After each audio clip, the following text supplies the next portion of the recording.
Okay, hi there guys, I'm Ville and this is Terraria, and today I'm gonna show you how to beat the Moonlord on expert difficulty for the first time ever.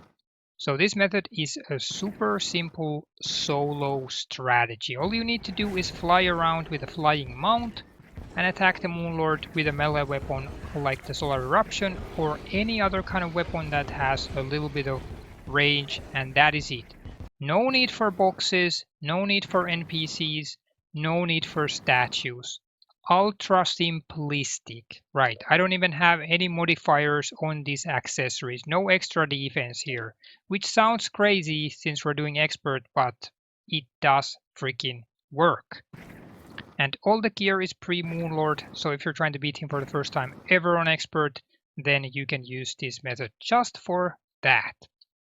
So what do you need for this setup? Let me show you next, and then after that we're going to fight the Moonlord so you can see that, hey, this method actually does work. Let's get to it. Bam! The setup is the following. Like I said, first get yourself a flying mount. I'm using the Cosmic Car Key. You can use the broom or any other kind of flying mount, but this is what I'm using, the UFO one. Next, I'm using Solar Eruption as the melee weapon. You can also use the Daybreak. It has a little more range. This one has a little more damage. You could use a ranged weapon, any other kind of weapon that has a little bit of range, so you can access the different parts of the Moonlord easily, will do in this fight. Then we have the Stardust Dragon Staff as the minion. This one is very convenient. Then we have the Super Healing Potion. We have Iron Skin Potion for more defense, Regeneration Potion for more life regen, and then a cooked fish. Any sort of meal will do here. As long as you get this well-fed buff, then that is what you want to have, because on expert difficulty, the life regeneration rate is gonna be cut down by half if you don't have a food buff. So this is very important. Cooked fish will do, any other kind of meal will do. Get it. Then we're gonna go to the armor set. I am using the Squire's Great Helmet, gives you life regen. Valhalla Knight's Breastplate gives you massive life regen, and then Valhalla Knight's Greaves. So we have high defense and a lot of life regen from this set. Then for the accessories, I'm using the Charm of Myths here, the Cross Necklace. This is gonna avoid a lot of hits even in this flying fight. Like, it works super well in a box, but also in this flying fight, this cross necklace is invaluable. So use this, I would recommend. Then we have the Worm Scarf to avoid some damage. Berserker's Glove, which is gonna give you +8 defense straight away. This is super useful. Then we have the Frozen Shield, gives you 6 defense, immunity to knockback, which is super useful in this fight as well. And when your life goes below 50%, it's gonna reduce the damage by 25%, so that's very nice. And then the Celestial Shell, this is overall useful as always, so gives you attack, defense, health regeneration, etc. And if you're fighting at night, you're gonna get even more bonuses. I'm not gonna be fighting during the night, but you should. And like I said, I don't have any extra defense on these freaking accessories. No modifiers, no reforging, because you can do it with this sort of minimalistic setup. You absolutely should reforge these, get more defense, but I'm just showing you that, hey, this method works even without it. And then we have a couple of other additions here. These are the last things for this setup that you're gonna need. The sharpening station and the bewitching table. So this is going to give your melee weapons more armor penetration if you're using melee, and then another minion for your setup. And that's it. That is going to be the setup, guys. Okay, so we are ready to fight right now. So let's go through this: Iron Skin Potion, Regeneration Potion, Cooked Fish, Sharpening Station, Bewitching Table. 2 clicks here. Let's start the Moonlord going on here. And then we're gonna open up this slider here, expert difficulty 2.00. So this is what we're doing. I'm doing journey, you don't have to do, but just so you can see what the hell's going on here. And we can put the enemy spawn slider to 1.0. So this is as authentic as it gets. And since we're not staying in place, then we can't use any of these other stationary buffs. So that's just how it is, but it's gonna be fine. Don't worry about it. I've tested this setup multiple times and it absolutely does work. So it is a very nice and easy way to get through this fight if you're trying to do it for the first time ever. So now we just gotta wait for the Lord of the Moons to show his green ass over here so we can start fighting. And you could use the magic mirror if you need to get back to the center, but we're probably not gonna use that. So here we go. You wanna target one of these arms on the left or the right, okay? That's what you wanna do to get one of these done. That should be your first business. And with the cross necklace, you can absolutely actually avoid that laser in the middle, but you can also try to fly around it. And remember the heal, guys. That's gonna be something that you will very easily not do.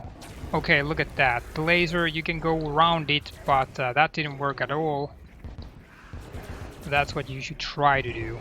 So we're gonna just try to get this eye done, and there we go. We got it.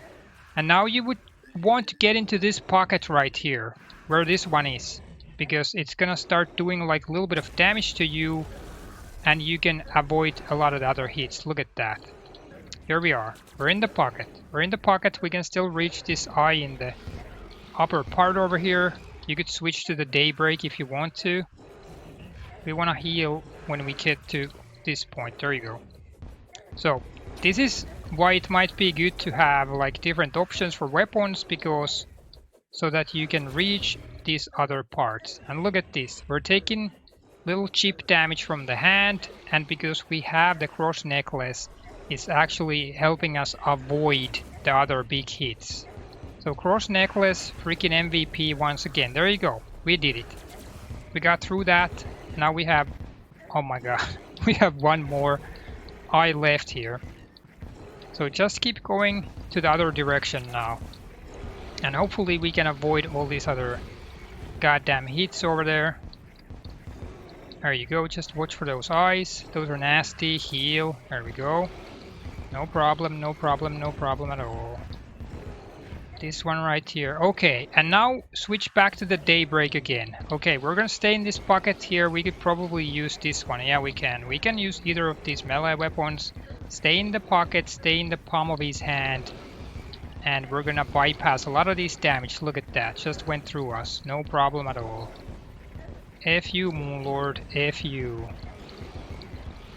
So yeah, there you go. Cross necklace works like a charm in this fight. And I have to say that before I saw this method somewhere, I think it was Waffle Time who was demonstrating this particular palm method, then I was still able to beat the Moonlord with just the solar eruption and the daybreak without this sort of like camping in the palm thing. So this still works, this same method, even if you would not be staying here. There you go, done. Done. Done as freaking done. No boxes needed. No freaking NPCs needed. No statues needed. None of that shit needed here. There we go. What was the difficulty again? Yep, expert 2.00. There you go. That's it, guys. If you're trying to beat him for the first time, this is one way to do it. Yes. Like I was saying, I originally used this method without staying in the palm, and it still works. Daybreak and solar eruption. The only difference is that at the end, you're just gonna try to go as far away from him as you can to avoid all those hits, and then just use the daybreak to damage the heart, and that's gonna work. But there you go. If you're trying to beat the Moonlord for the first time ever on expert, then this is one way to do it. Hell yeah. Works like a charm. Okay, that was that. Thanks for watching, guys. If you have any questions or comments, leave those down below. And if you have tried this method yourself, then do leave a comment below. Did it work? Did it not work? Did you change something? Did you have a different accessories, different freaking armor, weapons, whatever? What works? What doesn't work? That's gonna be very useful information to me and everybody else watching this video and reading the comments, that we can get like a little data pooled that what might be working and what might not be working.